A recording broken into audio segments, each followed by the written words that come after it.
Vidas com História.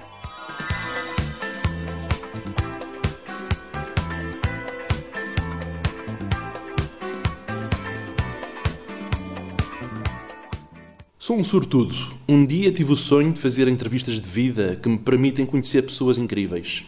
Pessoas que marcam e vão marcar na história da sociedade portuguesa. Falamos de histórias de vida e de temas que merecem reflexão para a existência de uma sociedade melhor e mais evoluída. A minha convidada nasceu em Lisboa 4 anos depois do 25 de Abril de 74. É mulher, é mãe, é namorada, é atriz, é escritora, é argumentista, é dramaturga, é professora, é poeta, é ativista de causas que tornam o mundo melhor, mais tolerante, onde todos têm um lugar sem haver discriminação. Ela é arte e cultura, da cabeça aos pés. Ela é Cláudia Lucas Schell. Olha, o gosto pela escrita foi um bocadinho, logo de criança, não é? Tinha aquele diário básico que tem muitos miúdos, e depois gostava muito de poesia e também de ler. Eu acho que o gosto da escrita veio pela leitura, não é? Eu comecei por ser uma boa leitora logo desde criança, 10, 11 anos eu comecei a ler muito. E é um bocadinho por espelho, não é? Que eu comecei a querer produzir aquilo que eu gostava muito de consumir. Eu gostava muito de ler livros e comecei a pensar que também gostava de escrever livros. Quando comecei a fazer teatro, comecei a gostar mais do teatro do que da literatura. E depois comecei a escrever telenovela, como o Dancing Days, o Laços de Sangue. Portanto, depois passei por vários projetos. E, portanto, a escrita, primeiro tudo, lá está numa fase muito de adolescente, quase criança, eram as tais peças que eu escrevia e alguma poesia também. Mas lá está, coisas muito foleiras, muito de criança ainda. E depois foi esta coisa de começar a escrever para cena, mas a escrita para cena, quando comecei em 2009, foi sempre a par com a poesia, porque eu acho que as duas linguagens são muito próximas, e eu tanto escrevia textos, tanto escrevia na área da dramaturgia, como também algumas coisas em poesia, porque na realidade são as minhas duas áreas de formação, não é? Depois pensei do guião, então eu agora gostava de escrever um romance, depois escrevi um romance. Depois pôs-se a possibilidade de eu escrever contos para o público e eu comecei a escrever, e é aquilo que eu escrevo há 3 anos, todas as semanas. Mas eu não sei o que é que vai ser daqui a 10 anos, eu deixei isso muito aberto. Eu sinto que sou escritora, que sou autora. E polivalente. Mas eu expresso-me de várias maneiras, então não consigo fechar essa coisa. Não, eu faço só isto, acho que nunca vou ser capaz de fazer isso. Eu acho que a minha infância é mais ou menos normal, não é? Tive uma infância com algumas necessidades económicas, não é? Os meus pais não eram pessoas propriamente abastadas. O teu pai era camionista? O meu pai era camionista, a minha mãe teve muitas vezes no desemprego, porque infelizmente teve uma depressão depois de eu ter nascido, e que durou muitos anos, e esteve bastante medicada, e portanto não tinha essa capacidade de estar a trabalhar. E eu muitas vezes ficava com a minha mãe, não é? Que não estava nas melhores condições, e o meu pai que estava fora, porque o meu pai fazia internacional na altura. A minha mãe não estava nas melhores condições, porque estava muito triste, não é? Quimicamente triste, e o meu pai estava muito ausente, mas eu era uma miúda feliz. Ou seja, eu conseguia lidar com as adversidades de uma forma, acho que ainda hoje isso se mantém. Sou bastante, não direi que sou otimista, mas tento sempre perceber como é que se resolve, ou seja, há um problema, vamos perceber como é que se resolve. E nessas viagens que tu fazias com o teu pai, que era camionista, por aí fora, o que é que tu aprendias?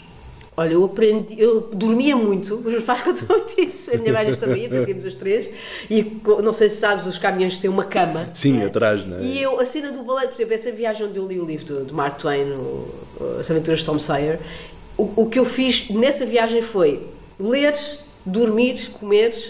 E claro que quando tu és condutor de veículos pesados, tu passas muito tempo na estrada, não é? Nós paramos pouco tempo em cada sítio, e esse balanço dava-me muito sono. Então o meu pai até dizia que eu fazia curas de sono quando ia com ele, porque ia muito tempo a dormir. E a memória que eu tenho disso é conhecer cidades que eram estranhas. Eu lembro de conhecer Frankfurt, de Hamburgo, Paris, também foi a primeira vez que foi com o meu pai, mas era sempre muito na coisa da periferia.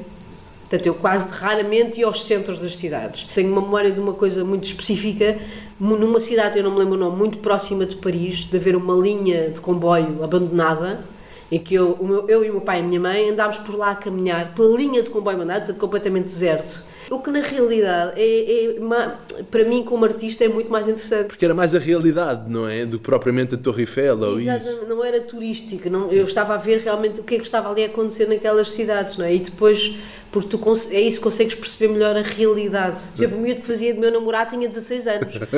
Esta história é muito boa. Quando ele me conhece, diz assim: é a senhora que vai fazer de minha namorada. Ele tinha 16, eu tinha 20 e tal anos, eu tinha quase 30.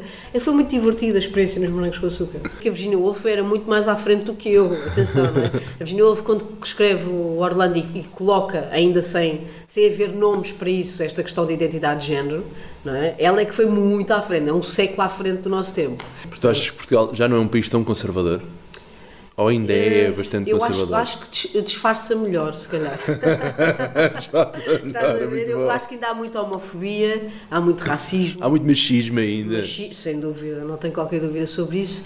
Mas começa também a haver um certo pudor de mostrar isso declaradamente. A não ser, por exemplo, nas redes sociais, que as pessoas aí não se coíbem naqueles comentários. Estão atrás do telemóvel ou do computador. Soltam todo o lixo que têm naquela cabeça e dizem exatamente aquilo que pensam. Mas depois, frente a frente, já não há tanto essa capacidade de ser agressivo e de ser tão...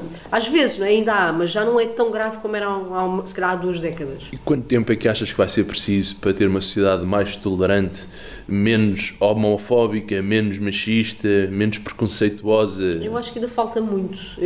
Queria ser otimista e dizer que estamos próximos, acho que ainda falta muito. É uma questão estrutural. Nós tivemos durante muitos séculos a lidar com estes preconceitos todos, com estes ismos todos, não é? Então eu acho que ainda vai demorar pelo menos mais um século. O ser humano é imensamente estúpido porque nós não aprendemos. Tipo, a história parece que não marca as pessoas, não é? Nós temos realidades tão próximas, tão graves. Eu não consigo perceber alguém que julga outra pessoa porque tem uma cor de pele diferente. Por exemplo, isto é uma coisa básica. A sexualidade não define uma pessoa. O que define uma pessoa é a educação, é o caráter. Exato, sem dúvida. Isso é que define uma pessoa. Não é? O que é que interessa se é homossexual, se é heterossexual, se é bissexual, se é não binário?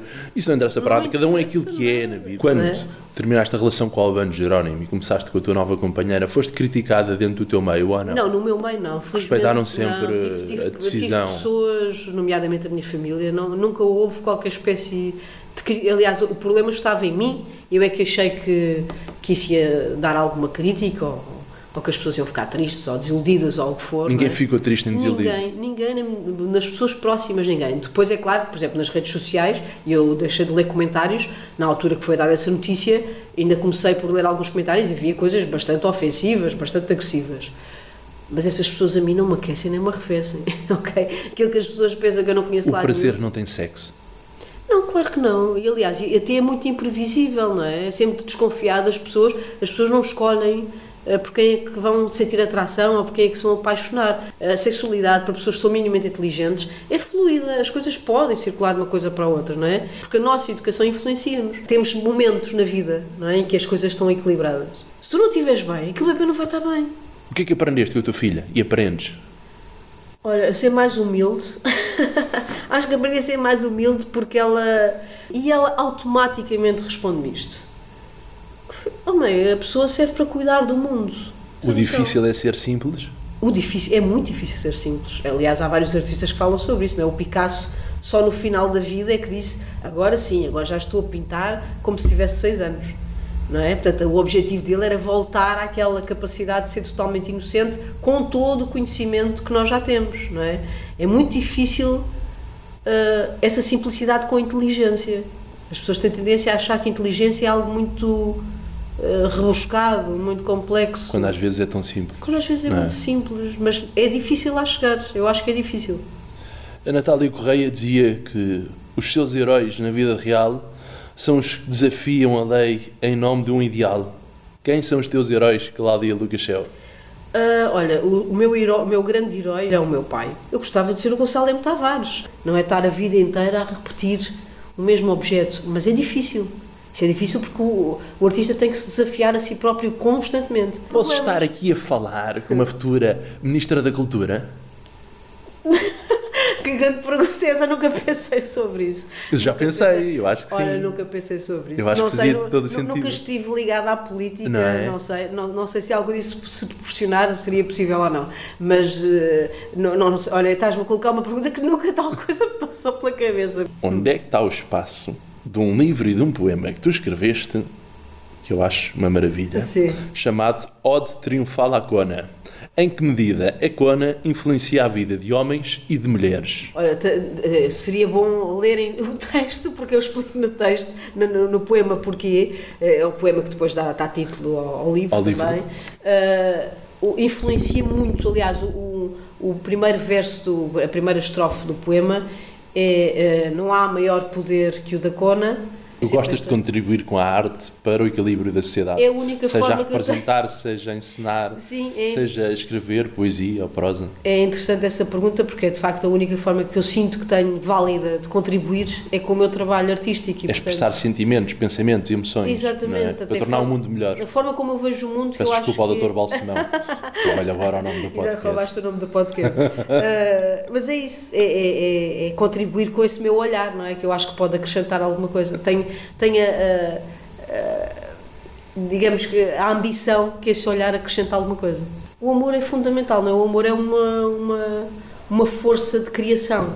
Eu acho que há poucas coisas que eu tenha feito na vida que não seja por exemplo, no caso da Ode Triunfal à Kona, é por amor que eu escrevo aquele texto, é por essa defesa das mulheres que eu faço isso. A essência é o amor.